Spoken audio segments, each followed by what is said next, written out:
Merci de nous rejoindre sur Radio J comme tous les matins. Vous le savez, nous sommes ensemble jusqu'à 9h et un des premiers rendez-vous de cette première heure, c'est la chronique médicale. C'est bon pour la santé avec le docteur Serge Rafal. Bonjour Serge. Bonjour, Ilana. Alors, vous souhaitiez, Serge, nous parler ce matin du calcium et répondre surtout à la question que se posent beaucoup de femmes.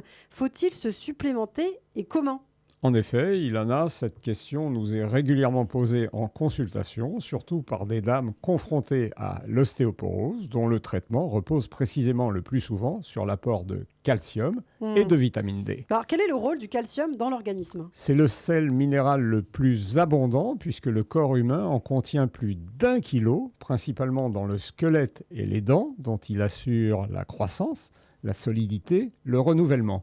Il intervient également sur d'autres fonctions, les muscles, évitant et traitant la tétanie, le système nerveux, le rein, la coagulation sanguine. Et quelles sont les conséquences alors d'une carence calcique ?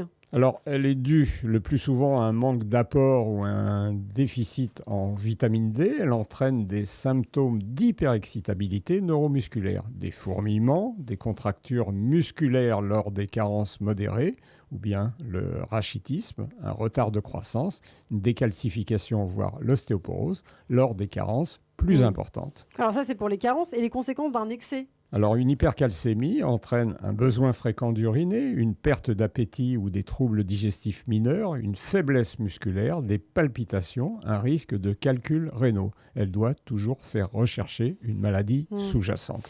Quelles sont clairement les sources alimentaires du calcium ? Alors, on le trouve concentré dans certaines eaux minérales. L'Hépar contient 549 mg par litre, le Contrex 486. Les fromages à pâte ferme, 200 mg en moyenne par portion. Le lait, 370 mg dans un quart de litre de lait demi-écrémé. Les produits laitiers, 150 à 200 mg dans un yaourt. Les sardines en conserve, mais avec les arêtes, 330 mg pour 100 g. Les légumes secs, les graines, les noix.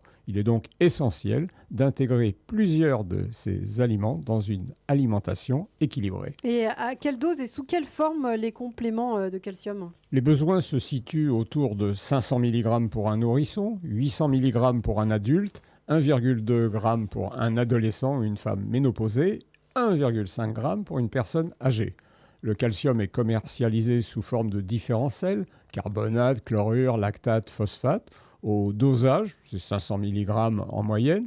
Présentation, sous forme de comprimés, de gélules, de poudre, dont les tolérances sont variables. Et des précautions à prendre lors de la supplémentation en calcium ? Les aliments riches en oxalates, le cacao, l'épinard, la figue, l'oseille, la rhubarbe, réduisent l'absorption du calcium. Et à l'inverse, les compléments de calcium peuvent diminuer l'absorption de certains médicaments. Des antibiotiques, des anticoagulants, des diurétiques, les hormones thyroïdiennes.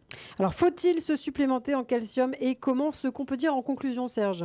Un pays qui produit plus de 365 sortes de fromages ne peut pas perdre la guerre, disait De Gaulle, et ne risque pas non plus de grosses carences en calcium, d'autant, nous l'avons vu, que ce minéral est présent dans de nombreux autres aliments.